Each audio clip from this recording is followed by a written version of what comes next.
Ça, c'est ce qui se passe. Voici votre cerveau en action pour un sujet de conversation. Moi, ma job, c'est de vous dire, OK, l'anxiété, il n'y a pas de problème. Mais vous pouvez non seulement diminuer l'anxiété, mais faire une conversion. Ça, c'est ce qui vous rend fort, c'est ce qui développe vos sujets de conversation et c'est ce qui développe vos relations. Si un processus de communication est partagé avec une autre personne, ça implique des processus de vulnérabilité et la vulnérabilité est ce qui déclenche la relation. Vous ne pouvez pas directement fabriquer de la relation. Vous pouvez seulement manipuler la vulnérabilité, entre autres en adressant certains sujets avec de la bonne façon et faire des courbes. Ça, ce que je viens d'expliquer, là, c'est un petit bout du psychome 1 virtuel. C'est un petit bout. OK? Donc ça, c'est absolument fondamental. Je voulais vous le donner ce soir. Vous devez savoir ça. Vous devez savoir comment l'anxiété augmente ou diminue. Et à chaque fois que votre cerveau décide d'éviter, c'est correct, mais vous devez savoir qu'il va avoir une double courbe. Il va avoir un petit endettement. Puis c'est correct éviter des fois. On ne peut pas s'occuper de tous les sujets. Mais la question, c'est est-ce que vous savez comment vous occuper des sujets qui commencent à se rapprocher à du 4, 5 sur 10? 4, 5 sur 10 d'anxiété, là, vous le payez, ça.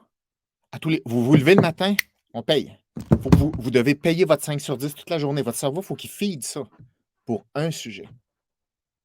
Donc, évidemment, quand une personne est en dépression, est-ce que vous avez une idée du nombre de sujets qu'elle a évité dans sa vie pour que son cerveau soit vidé? Quand vous êtes en dépression, là, c'est parce qu'il n'y a même plus de force pour être anxieux. Quand vous sentez que vous n'avez plus d'énergie, là, attention les amis, là, vous avez plus d'énergie. Parce que l'anxiété, ça prend de l'énergie. Déjà là, l'anxiété, là, c'est comme des fois, c'est pas confortable, mais au moins, vous avez de l'énergie pour être anxieux. Remerciez ça déjà, un. Puis deux, vite, vite, vite, il faut aller faire face à certains sujets là, parce que là, la courbe d'anxieuse commence à être très haute. Il faut faire diminuer ça. OK? Donc, la façon de gérer des émotions, c'est quelque chose qui est interactif avec l'environnement.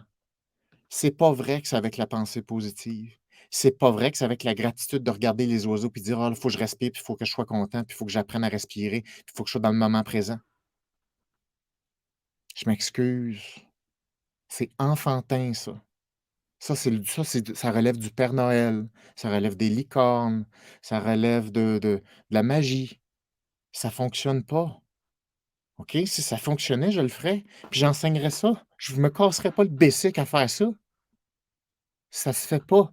La seule façon d'avancer dans la vie, c'est en interactivité. Vous pouvez pas le faire votre business tout seul. C'est impossible. Puis je dis pas qu'il y a pas de processus individuel, c'est pas ça que je dis. Ce que je dis, c'est rapidement, les processus individuels sont directement en interaction avec une autre personne. Puis je vous le dis là, les stratégies de communication permettent d'agir rapidement sur le système anxieux. Pas dans 6 mois, 3 ans, là. Rapidement, là. Là, là, là. C'est pas un rêve, là. Tu peux agir là-dessus tout de suite. Les gens qui ont eu des dépressions, est-ce que vous avez une idée de qu'est-ce que ça prend pour sortir de là? Moi, j'en ai accompagné beaucoup de gens en dépression avec antidépresseurs puis suivi. C'est long. Quand le cerveau il est brûlé, là, c'est long à brûler un cerveau, hein, c'est très résistant. Puis il y a des gens qui sont encore plus résistants parce qu'ils ont fait de neuroticisme, fait qu'ils sont hyper tough. Puis souvent, les gens qui sont habitués à être tough évitent plus parce qu'ils endurent plus. Mais quand ces personnes-là, quand le cerveau de ces personnes-là est plus capable, quand ça crache, les amis, ça crache, mais solide. Et là, tout le monde est surpris. C'est comment? Ben voyons donc, tu es en dépression. Voyons donc, toi, tu es anxieux. Tu as confiance en toi. Le monde n'en revient pas. Je vous le dis, c'est toujours comme ça. Puis c'est sûr que vous vous reconnaissez là-dedans. Parce que, ben voyons, tu es en dépression. Elle est super, elle a super bien ri, tout ça a de l'énergie. Elle déborde de l'énergie. Mais oui, mais c'est parce que ça ne veut pas dire que parce que tu as une grande extraversion que tu n'évites pas. C'est vous devez comprendre que ce qui paraît d'une personne, c'est pas nécessairement ce qui se passe en dedans, hein. Souvent, tu as des compensations qui sont créées par de l'extraversion. C'est important de comprendre que ça se ces émotions-là se vivent en dedans. Les gens vont pas nécessairement le voir, mais vous devez le savoir. Regardez, si vous n'avez pas assez de fun, il y a un problème. Si vous vous sentez anxieux, il y a un problème. Si vous n'avez pas assez d'énergie, il y a un problème. C'est pas grave comme problème, mais ça peut devenir grave. Ça, c'est une chose. L'autre chose, c'est rappelez-vous, là, vous vivez max 100 ans. Max, puis vous n'êtes même pas sûr de vous rendre à 100 ans. Puis vous ne savez pas dans quelles conditions vous allez vous rendre à 100 ans. C'est important d'avoir du fun, les amis.